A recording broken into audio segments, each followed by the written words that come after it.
we've basically had this in mind and the writing on the wall from the get-go of going, look, we can see the numbers. These businesses work on a cash-in, cash-out basis. Anyone in the industry knows that. Like, a couple of months of not being able to do that is just absolutely kind of fatal for most of us. This is the Deep in the Weeds podcast. I'm Anthony Huckstep. During the series, many operators have shared their concerns about the future of the industry. Although the impact of the pandemic has been swift and brutal, most have suggested that true damage will be revealed as we move forward. With some restaurants opening as restrictions ease, others, sadly, are closing their doors for good. Chloe Proud is one of Australia's most talented entrepreneurs. She's also the owner of Hobart's Oddfellows bar and eatery. Chloe, how are you going? Hello. Anthony Huckstep. As good and normal as one can possibly be in these trying times. Well, there's lots to talk about because we did touch base just recently to see what's going on in your world. But can we start by telling us about this restaurant that you created and what it was like before the pandemic? And then we can get into sort of what's happened since. Anthony, we've had such an interesting timeline with this venue in that it was very much in its infancy. But probably one of the first businesses that I've ever owned that I could have wholeheartedly said that through lots of trial and error and clever business making decisions, we actually had the platform for something that might have actually made some bloody money for once within this industry, which we all know is a rarity. And our numbers were showing that. So we'd stepped into a space that we had very little expenditure to get ourselves up and running and operating. We had devised a business very mindfully centred on offering things to Tasmanians in the first instance and not trying to harness anything, on this kind of fledgling tourism industry that everybody else has kind of invested in hugely, and now the arse of that has dropped out very quickly and terrifyingly.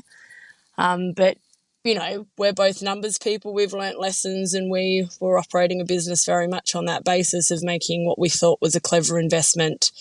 So that's where we were kind of trying to fill a gap in the market and thriving quite well based on that. And so as the pandemic sort of arrived and there was that kind of fateful week that changed everything, can you tell us what it was like that week and what the impact was on your business? The reassurance that I get at the moment is that we all, I think, probably psychologically went through this phenomenon of sharing the same absolute uncertainty, apprehension, no idea what the right decision was to make. It almost felt like a little bit of a joke. Practical joke was being played on you, this invisible enemy. But the sense for us within our four walls was just looking at each other quizzically going, this thing is happening globally. It's there on the news and we're in this funny little bubble here, and it just seems so wrong and so irresponsible to be serving people right now. Like, the safety of my staff all of a sudden seems like the most critical thing. So we made the decision to close a week earlier than the government mandated closures were put in place down here, and on that basis of just going, look, I think we have this kind of ethical responsibility right now to be doing this. No one else is giving us that information, so we need to make the call ourselves. But I think for us, particularly between my business partner Niall and I mean, we were looking at each other like deer in the headlights, and not necessarily because we were concerned about what was going to be happening financially, but because of this bigger picture and the much longer term ramifications that we could already see, the writing that was on the wall for that. We'd been given a little bit of preemptive notice down here with David Walsh announcing that they weren't going to run Dark Mofo this year, Mona closing its doors. And there was a bit of a conversation within the community here of going, what are we all going to do? Winter Trade's going to suffer so much for not having this festival.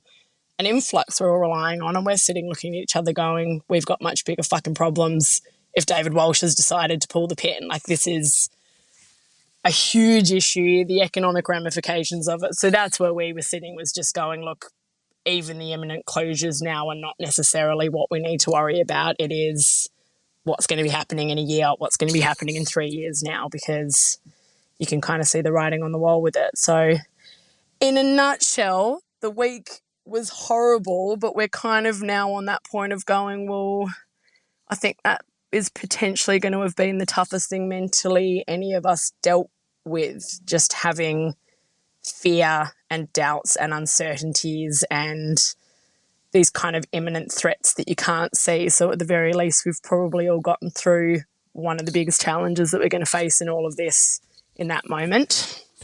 And so did you have to stand down a lot of staff and let them go? And, you know, what happened over the last sort of 2 months in that regard? Did you activate any sort of different business models to create income, or did you just keep the doors shut?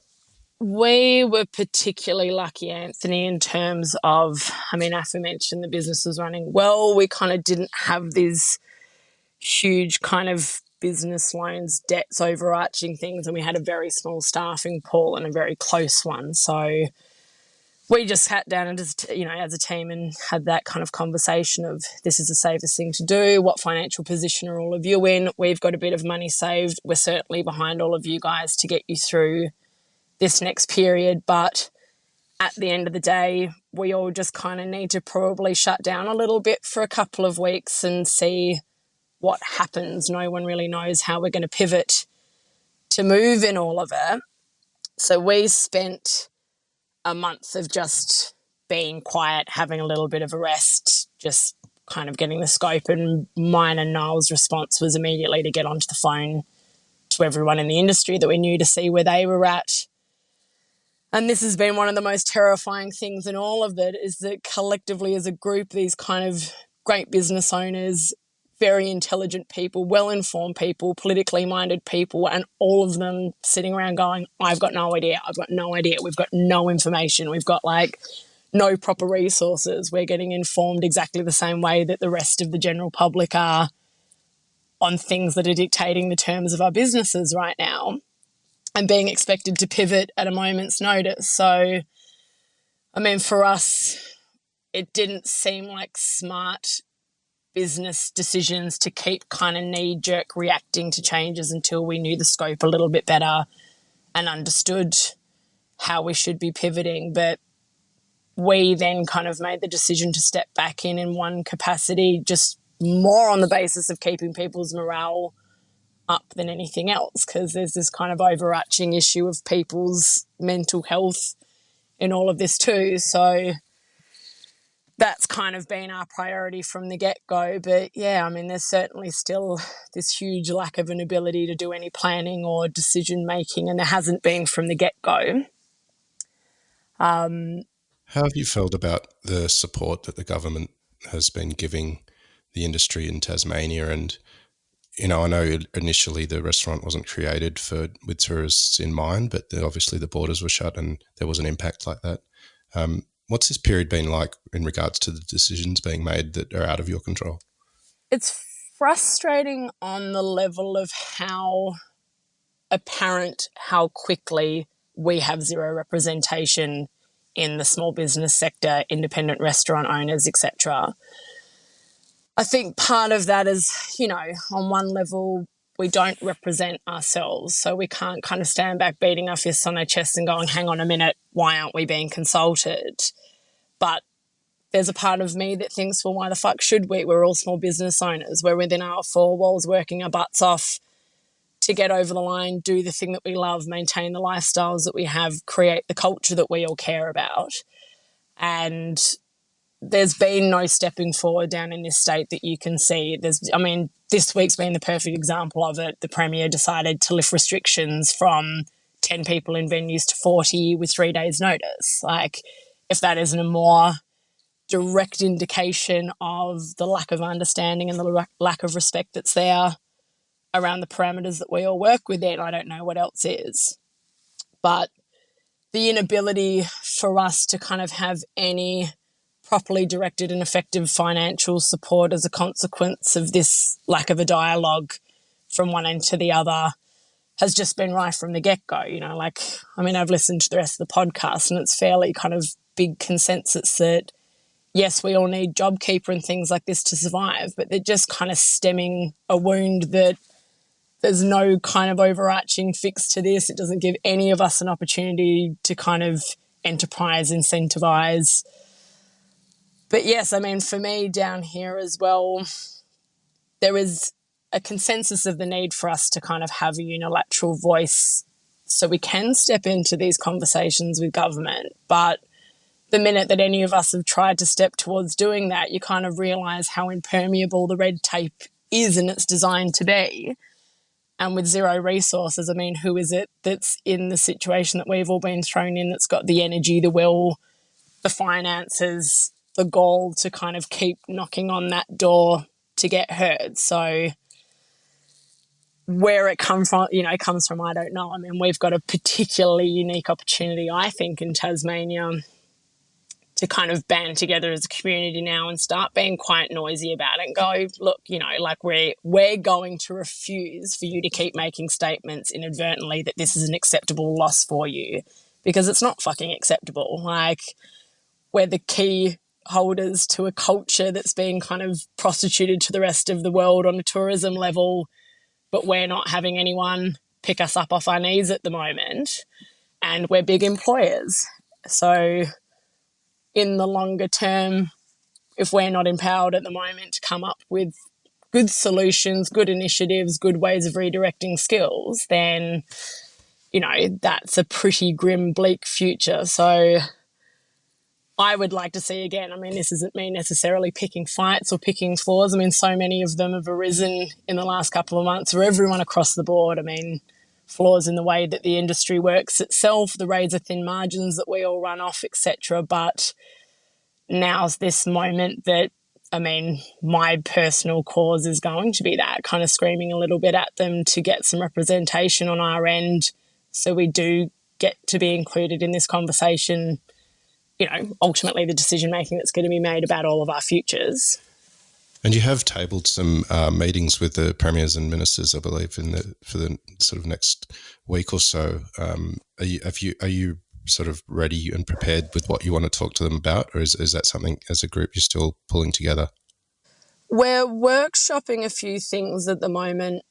I mean, the important thing to me, I think, is getting enough, in a short amount of time to start being able to speak the language that they understand. I mean, again, like, I don't want to walk into the office of someone and just be kind of kicking and screaming and going, this isn't fair. Like, business is business, politics are politics, and we're not going to be understood or heard if this isn't being reported on the way that a Liberal government understands it. And a lot of this, I think, is going to be centred around coming up with initiatives that are, proper data is being put forward to them, that it actually annexes itself to policy that's already existing, that numbers are connected to it, that you're putting in, an economised report, so it's understood that our sector might not necessarily have ever been the biggest money spinner, but like I said, it is a big employer. I can hugely echo Duncan's kind of sentiments speaking to you about the fact that we now, I think, are in competition with home cooks and supermarkets. So putting all of these players into a much more essential food service, to me, seems like one of the greatest initiatives that the government could get behind. Like, procurement capacity in those sorts of areas are huge, but you have all of these kind of brilliant minds, entrepreneurs, people with these amazing skill sets to feed people, do it cost effectively, come up with these products, to me, would just be a kind of an amazing investment. But so that is what we're kind of essentially planning on presenting in these meetings. Is the ideas are there. We're not being wishy-washy about it. These are business people and economists that are looking at this for you, but we can only kind of do so much work at the moment before we really need some resources to be handed back over to the industry to allow us to do it. And one of those things in my mind is, in the first instance, getting some funding to form these sorts of groups and just allow people to sit together and form some ideas. Like, we're all so aware of the problem and we're also aware of the long-term ramifications of it. And I think people, I mean, I don't know what it's like nationally at the moment, but here I think the permanence of this is starting to really kind of hit people properly and be realised. So instead of everyone having to maintain themselves down this path at the moment of just kind of like panicking within their four walls and trying to figure out how the fuck to get themselves above, 15% of what they used to trading at, give people that opportunity to just steer themselves a little bit and think about it in a much more overarching, longer term capacity. And we need support to do it. Now, these circumstances have sort of pushed you into a position to really stand up on behalf of the industry. But, as you said earlier, after being involved in many amazing establishments down there, you've sort of finally found one that you felt like you could really make money with. But these circumstances that we're in now, you've decided that the doors are going to have to close on the business. Can you run through sort of that decision and why that's happening? We've basically had this in mind and the writing on the wall from the get-go of going, look, we can see the numbers. These businesses work on a cash-in, cash-out basis. Anyone in the industry knows that. Like, a couple of months of not being able to do that is just absolutely kind of fatal for most of us. We have been operating back in a capacity and they've been incredibly successful. We did a series of different guest chefs, people from around Hobart, doing takeaway offerings here, managing and controlling the crowds really well, still managing to get 100 to 200 people through the doors on a night, which is kind of amazing for Tasmania anyway. So there was a sentiment in our mind of going, look, you might be able to persevere with this, just leveraging off community, taking advantage of the community that we have. And we were offered to walk on the lease instead without penalty. And frankly, I can throw the words of community sentiment this and support local that around the place, but the fact of the matter is the country is in a recession. The unpredictability of people's spending behaviour at the moment is so rife and apparent. We've even been able to see it in the last few weeks, kind of from a mental health perspective of going, this is madness to me to be walking into a venue and kind of keeping up these appearances and selling these luxury products to people when come September, if JobKeeper falls out, like, what percentage of people all of a sudden don't have a disposable income anymore?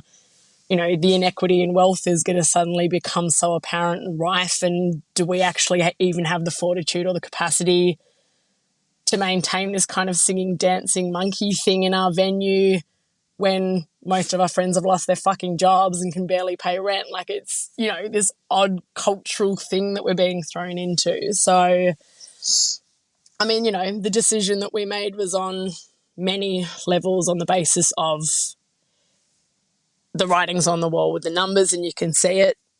And look, where Niall and I have been positioned in the state and what I kind of believe is a bit of an obligation of ours to speak on behalf of the industry and try and get ourselves into this political sphere, it does kind of require some pretty big resilience and kind of fortitude here, and I'm not necessarily sure we'd be able to maintain that if we're dragging ourselves through a Tasmanian winter, trying to kind of pretend that operating at 15% of our usual take is a nice thing to be doing. So a difficult decision. It's the first time in years that I won't have a concrete, beautiful venue to kind of call my own and have my anchor there and community around it. But at the same token, I feel a little bit like we've potentially kind of released ourselves from a shackle that's only going to get heavier and heavier over the next 6 months. And, we will. I think we're going to likely see, if JobKeeper goes in September, there's going to be a huge drop out of people, and that kind of stranglehold and pressure is going to get felt even more. And, I, for one, would personally like to have some energy and my wits about me, and have been putting a little bit more pressure on this bureaucratic sector at that point to go, what are you doing? What are you actually doing to help us? Because this is only going to get worse before it gets better. What's the personal toll been on you through these times, given that I know how much you love restaurants, and we've talked about it on many occasions, and how passionate you are about the industry, but you've, you know, almost been forced to let go of your business. You know, how have you felt? It was funny. I think it's only just hit me in the last couple of weeks. So when this first happened and we first closed, I kind of went into this little fight mode, you know, like I'm a fighter and I'm really resilient, and got on the phone to everyone that I knew and started registering a non-for-profit organisation with everyone and setting up a board, putting memorandums on it, blah, blah, blah. You know, the rest of the people that work with, they're sitting back just going, oh, for fuck's sake, here she goes again. Like, off on another tangent. We're all exhausted and in shock. But it was that, to me, this kind of last few weeks, it suddenly really hit in terms of exactly this permanence of the cultural change that's about to happen. Like, all these people, the things that I've worked on for a decade, and all these amazing people that I revere in the industry, and, you know, I don't ever want to be that catastrophic about the messaging around all of this. But at the end of the day, this kind of dining culture that we all know and love, that I've been immersed in for most of my adult life, that I've kind of relied upon to facilitate a lifestyle that I love living, that's just a true privilege. And there's so much kind of beautiful culture and knowledge around that might actually just be gone for the foreseeable future. And, you know, it's shock and it's grief. But it also kind of does change your perspective a little bit in terms of, and again, I mean, it's a conversation that's only really arisen in the last few years in terms of the mental health of people in the industry and the lack of understanding of how much we put on the line in terms of having to kind of play these characters within our venues and spin the stories that people want to hear. It's all this kind of marketing exercise now, and, you know, we're all having to kind of dance these dances even though we're working 80-hour weeks and we're fucking exhausted, and, you know, you can see money going out and not coming in, whatever else. So whatever has happened to me and shifted my brain a little bit within the last month or so is going, well, we all do need to do this. This has become a global conversation. Like, we need to cut the shit and actually start discussing pretty openly what was untenable in the industry. There was something inherently flawed in this vehicle that we were driving, but what is it? And pick it apart properly and readdress it properly and force the political changes around it. So as much as I do have this grief for this kind of creative, beautiful thing and these experiences that we've all kind of had and shared and that you remember, and even kind of laugh about the fact that I'm like, oh, am I going to tell my kids one day that there used to be a time that we could justify spending $2,000 in a day just on eating food in a different city in the world? Like, that, even now, you know, you kind of even now go, oh my God, like, what kind of disgusting hedonism have we all kind of imbibed when we're potentially looking down the barrel of a fucking depression? Like, Christ almighty. But there is an exciting potential moment. I mean, this is something that I've been working on for most of my life. I kind of look back and I was like, oh, it's what I wrote my honours paper on fucking 12 years ago, is this idea of kind of micro scale economics pertaining to food, and the fact that, you know, I mean, I happen to live in a state that is particularly capable of ushering something like that in. And, you know, the fragility of these systems that's just been exposed overnight. I mean, I don't think anyone could have anticipated how quickly we've just had it exposed to us, of going, these economic systems, like literally this game of fucking Pac-Man that we're all playing, is so fragile and so volatile. But whether our government's got the capability of actually getting their shit together and dealing with this or not, but going, you know, we actually seriously require so much more security around these really basic things in life, like stop selling all of our good produce out of the state and keep it within here, you know, give people in skill sets an opportunity to actually feed the people within the state, address welfare properly in that regard, empower the local producers, you know, et cetera, et cetera. Like, there's myriad issues with these things, and there's potentially this little crack that's been forged that it can be addressed properly. But whether or not that happens is a terrifying thing. But I mean, I can't help but take the break, realize the grief, but pivot pretty quickly into that sort of thinking and going, well, let's all look at this broader future and try and actually get some people to start being pretty vocal about it, because we need to be, and we need to all kind of learn to be a little bit more political and speak that language, because we don't and we should. You've also been involved in a couple of welfare-based initiatives recently. Can you tell us what they are? So we've had to, and look, they've come with their challenges hugely in terms of, and I think a lot of people had that reaction in the first instance of going, oh, there's been a big unemployment dropout. What about all the temporary visa holders that don't get government support, this and this and this, and trying to kind of figure out the avenues in which you can help or just do something as simple as feeding people. So we'd kind of gone down a tangent of trying to figure out a way of kind of putting chefs into large-scale kitchens, trying to find pockets of produce that we know aren't being sold into places, and just essentially creating food banks for people, whether they go into kind of existing channels and charities or whether you create one for yourself.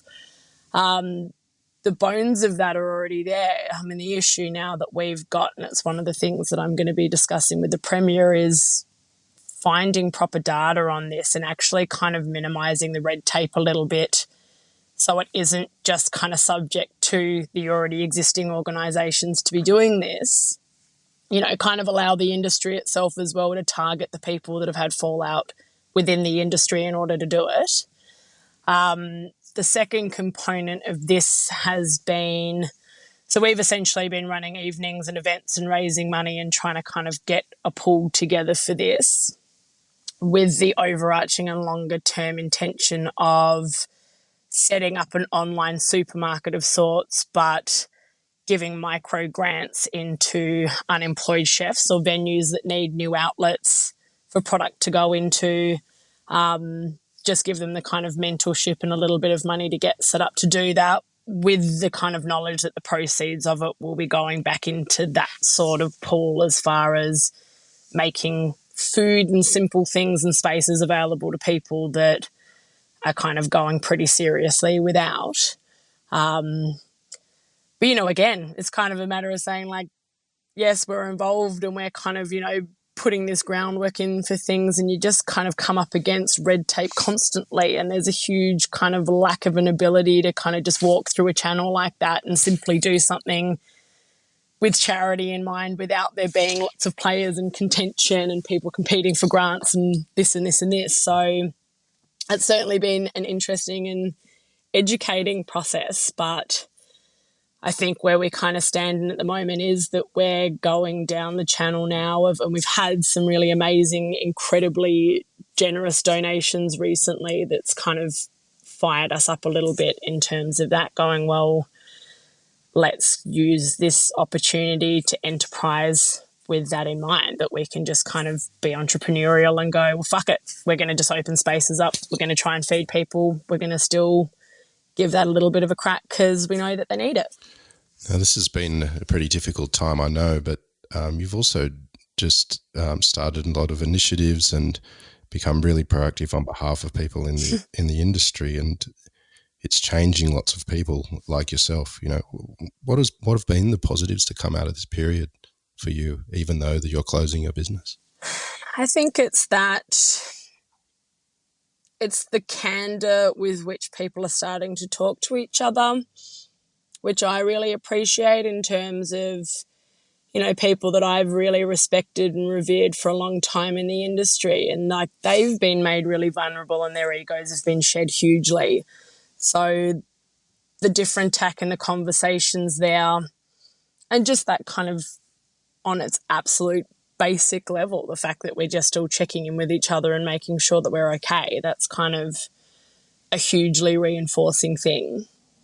I think for me personally, I'm sure that this podcast is a great indication of that my fucking flea brain is kind of constantly looking for new projects and things to do and whatever else, and being forced into a space of, well, and we're about to have that kind of gift of, you know, just a bit of a stepping back away from this day-to-day rigmarole of being in the venue, having that little buffer, having something to kind of distract you and get through that time and go, well, let's utilize it to just kind of filter these things, figure out what's important. Who is it that you actually really care about supporting and looking after? What facets of this industry is it that you are truly passionate about? What are you trying to protect and preserve?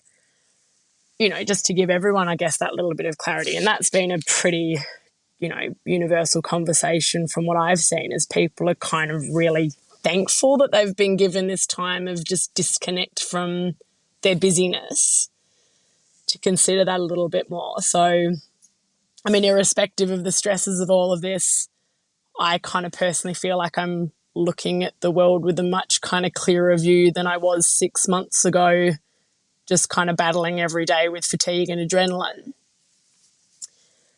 So, yeah, I mean, that's it. There's kind of a little bit of breathing space that's happening that at least makes us all, I think, kind of step back and go, okay, we've had the break. How do we reapproach this? What's the pivot that I actually want to be making? How did you get into the industry in the first place? Mine was a very classic working in the bar job to get me through university. And I still think quite odd now that at the age of, 19, 20, I did a degree that I essentially might end up utilising more now than I ever realised. So I'd studied political science and environmental science, gotten to the end of my degree and was working at what was probably one of the more notable restaurants in the city at the time, with just such an amazing boss. And loved the work. I think I was very good at it, but I decided, and I'd applied and been accepted to start my medical degree. And my boss, Kif, pulled me aside at the time and just said, look, you've kind of got your whole life to do that and to prove to the rest of the world that you're smart enough to be a doctor. It was like, you know, he's like, I won't say this to a lot of people. It was like, you know, you're good at your job. And if you actually kind of pursue this industry, there's a huge amount of education that you can kind of acquire for yourself if you access it. So, you know, he was kind of inadvertently imploring me, just being like, sink your teeth into it for the things that you're passionate about. Like, you know, it's a bit of an oyster for you down here if you pursue it. And at that particular juncture was kind of asked to be involved in the Ethos project, which was at that moment a decrepit 1820s built stable and carriage yard that no one had walked into for 175 years. And a lot of that job, the components of the job, were environmentally minded and kind of latched onto a lot of my tertiary education. So that was the path, and I decided to walk down it. Well, this is the first time I met you, actually, was at Ethos, and it was a bloody great restaurant. And, you know, how are you going to feel when you do close the doors, and what are you going to miss about, you know, running a restaurant and having your own bricks and mortar? Oh, I mean, it's kind of, the answer to it's exactly the same as saying, what would you miss about not being in your home? You know, for me, there's kind of, it always has been, it's this kind of expression for us. It's a creative space. It's kind of, your personality gets channeled through it. I mean, I'm kind of a big design person, and the spaces have always been really important to me in terms of how you can kind of elaborate an experience, because it's not just about the food products that are going on the plate. It's about how you feel within those walls and what's appointed there and whether you make people feel at home or not. And you can do that with such simple cues. You know, that to me is what hospitality is about. And it's certainly what we've always strived for in our venues, is going, well, you know, we kind of want this to be a transcendent thing. And I've only ever tried to design businesses that are something that the local community want to go to, you know, that feeling of somewhere that you can visit kind of every day because you feel at home and the person remembers your coffee and all the details there. So it's those sorts of things that kind of are very tactile and soulful, and they keep your hands busy and there's human connection in it. I mean, that's kind of what I think both Noah and I have found so difficult about making the decision to leave. And it's certainly what's been difficult about the businesses that I've had in the past that we've closed or have changed hands for whatever reasons is, you know, they're soulful businesses for all of us. The entire industry will share that sentiment. It's why we do it, because you kind of feed off the energy that comes in the door. It's your little anchor. It's kind of why we all go to our local pubs or whatever else and return visitation. It gives us some kind of routine, some kind of normalcy, some tangible thing to hold on. So there's a little bit of that was our apprehension in it all is, you know, who are we, how are we defined, and what the fuck do we do on a day-to-day basis if we don't have this space in this thing? So it will definitely be an interesting challenge for me, because it's been the first time probably in over a decade that I haven't had a space like that to call my own, a commercial space. What's the opportunities moving forward for the industry? I know you've got a lot of meetings coming up and there's still planning involved, but, you know, what's your sense of the opportunities? It's very hard to predict. I think in Tasmania, we're going to be putting a huge amount of emphasis on what the Tasmanian experience actually looks like moving forward. And I mean, I hope a big investment gets made into harnessing this kind of authenticity and multifaceted history down here that I don't think we've ever really kind of tapped into quite yet, in terms of let's not just keep kind of selling and spruiking this wilderness and, you know, duck-boarded overland track this and whatever else. Like really consider and really start curating high-quality visitation here under the assumption that our new market from a tourism perspective is Tasmanians in the first instance, and then secondly, interstate travellers. We don't kind of want high volume, quick in and out anymore. We want people kind of being here, staying here, immersing themselves, investing money within those kind of pockets. So there's a part of me that thinks that there is still potentially going to be a relevance for incredibly high quality, well thought out spaces. So businesses kind of like Fico and Agrarian Kitchen that have got the ability to kind of just shift a little and control their costings, make the experience something a little bit more amenable to what they know they can do within their business's constraints and the numbers they require. But, you know, there will ultimately now, and this is what I think I've seen from the get-go of going, well, our pool of customers is Tasmanians now. Like that's what we need to address in the first instance. And how many of them are fine dining eaters? They're not. That's not what our customer pool is. So we're kind of essentially now in essence going to be in competition with supermarkets. So putting that expertise in people, and it's actually in the reality of things quite an exciting opportunity if you look at it like that, like a proper investment into food manufacturing and production within the state, putting brilliant chefs to work on devising those sorts of products, putting brilliant graphic designers and events people and whatever else into kind of enforcing the idea of a brand Tasmania, what that actually looks like, how we kind of sell that. I mean, I keep using the example. I know New Zealand had a similar piece of legislation that was pushed about 15 to 20 years ago, which was when all of the rest of the world suddenly knew what Manuka honey was and merino wool. I mean, that's where my sense of where this market that's going to open up is that we need to start competing on a much bigger, much more accessible, much more affordable scale. And that we need to have a conversation about tourism and experience that is a very overarching one that runs from government tourism bodies all the way through to events, arts, restaurateurs and producers, because that is essentially cohesively what we're going to be selling to people. And, you know, we can execute that in an amazing way, but it has to be done as a collective group and not kind of hodgepodge anymore. Get some pretty amazing upskilling happening within the industry as well, so the message is very clear. Well, Chloe, you've got a pretty big week coming up, and your energy is bloody inspiring. I look forward to catching up with you for a drink again sometime in the future. But Look, thanks for having a chat today. Thanks for having me. Please keep in touch. I will, definitely. You're a bloody legend. We'll talk soon. This is the Deep in the Weeds podcast. I'm Anthony Huckstep. Stay tuned as we share the stories of Australia's hospo community, suppliers and producers in search of hope during this pandemic. Special thanks to executive producer Rob Locke for making this all happen. Follow us on Instagram at Deep in the Weeds Podcast or email us at podcast@deepintheweeds.com.au. Stay safe and be well.